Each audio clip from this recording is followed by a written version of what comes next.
So this is 9.1 day 1, right triangle trigonometry. So the 6 trigonometric functions is what we're going to look at. So consider a right triangle that has an acute angle theta. Okay, remember acute is less than 90 degrees. And theta, that is this Greek letter here, right? This is theta, and note it says a Greek letter theta.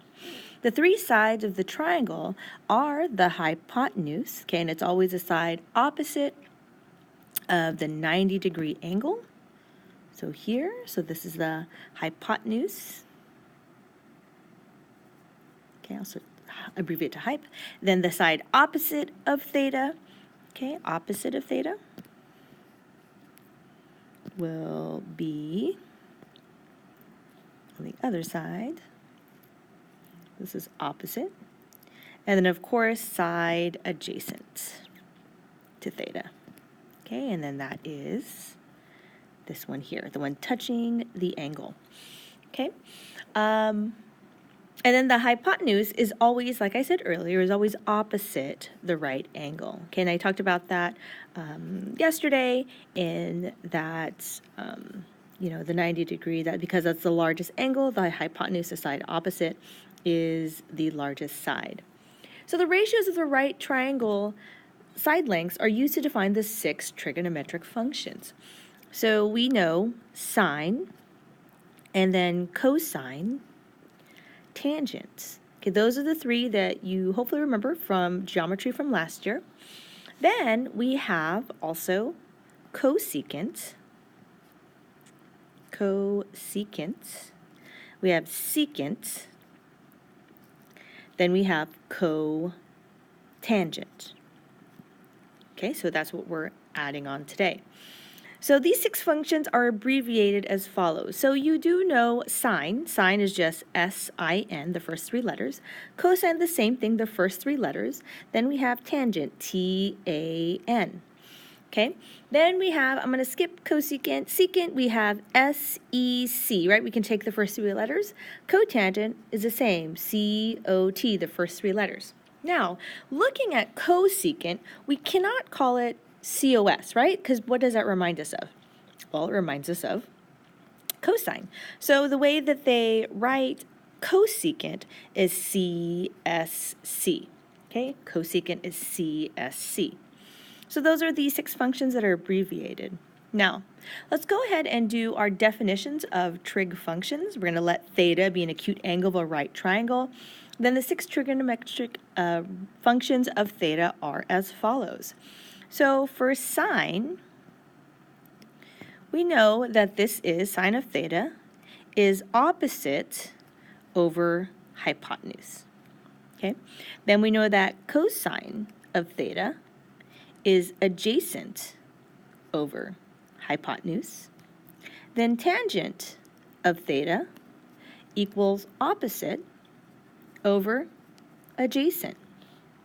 Now the other 3 that are new to us in this chapter, or maybe most of us, is we're going to take a look at cosecant, secant, and cotangent. So cosecant, remember that's CSC, CSC of theta, that is hypotenuse over opposite. Okay, hypotenuse over opposite. So secant of theta, I'm sure you can guess what that is. That is hypotenuse over adjacent. And the last one is cotangent of theta, which is adjacent over opposite. So really learning these 3, it's not much to add on to what we already know. Okay, so if you know sine, cosine, and tangent, the cosecant, secant, and cotangent should be pretty fast to look at. So another way to think about this is that we need to think about SOHCAHTOA, right? S-O-H-C-A-H-T-O-A. That's to help us to remember the definition of trig functions. So what do you notice about the first row and the second row of the trigonometric functions, right? Looking at sine, cosine, and tangent, and cosecant, secant, and cotangent. What do you notice about that? Well, we notice that the second row is the reciprocal of the first. Reciprocal of the first row. Okay? So therefore, you can rewrite the ratios as follows. So we know that cosecant of theta is really 1 over sine of theta, right? It's the reciprocal. Then we have secant of theta. That is 1 over cosine of theta. Then we have cotangent of theta. That is 1 over tangent of theta. So the biggest thing that I want you to see, the pattern on this, is that sine and cosecant are related, right? Sine and cosecant are related. Cosine and secant are also related, and tangent and cotangent are also related.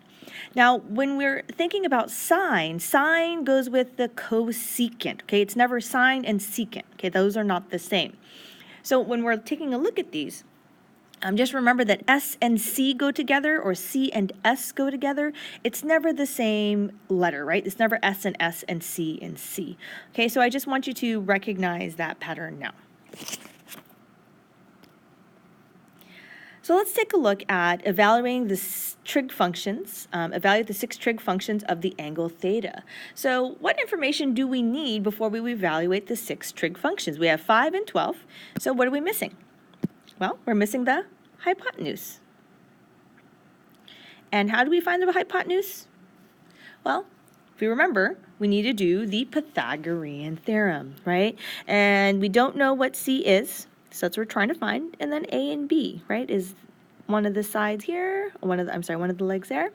So this is 5 squared plus 12 squared equals C squared, or 25 plus 144 equals C squared. And so that's 169 equals C squared. You take the square root of both sides. C equals plus or minus 13, but we want a length, right? Length cannot be negative. So in this case, we only want to take the positive, okay? So C is 13. We cannot have a negative length. So now we need to find the 6 trig ratios. For sine, we know that's opposite over hypotenuse. So here is theta. Opposite is 12 over the hypotenuse of 13. Okay, cosine is adjacent over hypotenuse, and that is 5 over 13. Tangent is opposite over adjacent, so that is 12 over 5. So now, knowing cosecant of theta, it's just the reciprocal, hypotenuse over adjacent, so you just flip it over. 13 over 12. Secant of theta is hypotenuse over adjacent, so that's 13 over 5. And cotangent of theta is adjacent over opposite, so that is 5 over 12, right? You just take the reciprocal, and that's the answer. So now we'll do example 2, evaluating trig functions. So in a right triangle, theta is an acute angle, and sine of theta equals 4 over 7. We need to evaluate the other 5 trig functions of theta. So we know that sine of theta is 4 over 7. So what do we know about this triangle? Okay, what do you know about sine? Well, we remember that sine is opposite over hypotenuse. So we do know quite a bit about this triangle. So we do want to draw a triangle. So here's my triangle. Of course, that's the right angle. And then just pick one theta. So I'll pick this theta up here. And we know the opposite is 4, and the hypotenuse is 7. Okay, so this is opposite of theta. This is the hypotenuse. And so we need to find the adjacent side. Find the missing side, and then label the triangle. So again, we have to use the Pythagorean Theorem. So we know 7 squared equals, let's call this A squared plus 4 squared. So this is 49 equals A squared plus 16. Subtract 16, we get A squared equals 33, or A equals positive square root of 33. Okay, so let's label that. The adjacent side is square root of 33. So now we can find the values of the remaining trig functions. And remember to always rationalize the denominator as needed, and then simplify the fractions, of course, no decimals. So I'll do the first one. We already know sine of theta is opposite over hypotenuse, and they gave it to us as 4 over 7. So immediately we know that the cosecant is 7 over 4. Okay, so see if you can go ahead and finish these 4. Pause the video, and then when you come back, I'll have the answers for you. Okay, so taking a look at this, cosine of theta, we have adjacent over hypotenuse, which is root 33 over 7. Then tangent of theta, I have opposite over adjacent. Now, it's really handy to write this out first instead of rationalizing it. So we have 4 over root 33. Then you rationalize by multiplying root 33 over root 33. And so you would get 4 root 33 over 33. Now, the reason why I said this is nice to do this is because now all you have to do is take the reciprocal and you're done. If you take the reciprocal of this, then you're going to have to rationalize and then reduce. And so that's a lot more work, right? So when you're doing these, just go ahead and write it as 4 root 33. Don't do the rationalizing in your head or anything. Write it out. So that way it's easier when you do the reciprocal. Okay, the same thing for cosine of theta. Actually, we had root 33 over 7.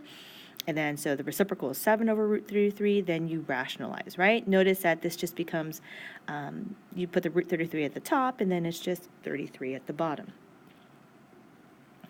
So this last part is just you try evaluating the trig functions. Evaluate the 6 trig functions of the angle theta in your notebook. So for each one, of course, you're going to have to find the missing side. And then, same thing for number 4. That's like example 2. So go ahead and try these out, and then pause the video, and then when you come back, I'll have the answers for you.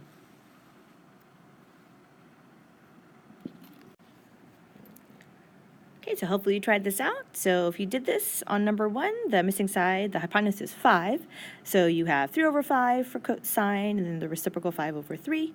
Cosine is 4 over 5. Secant is 5 over 4. Tangent is 3 over 4. And cotangent is 4 over 3.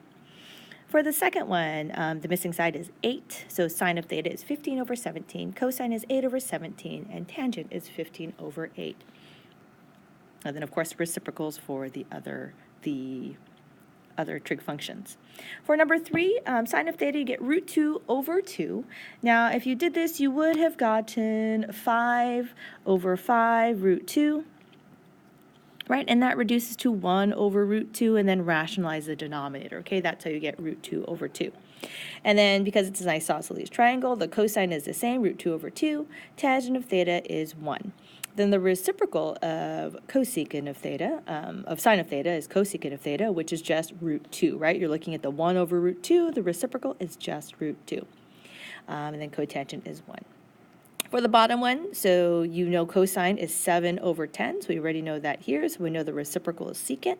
Then we have to find the missing side. The missing side is square root of 51, and then so you find the other trig ratios. So I hope this helps you out, and go ahead and try the homework on big ideas, and thanks for watching.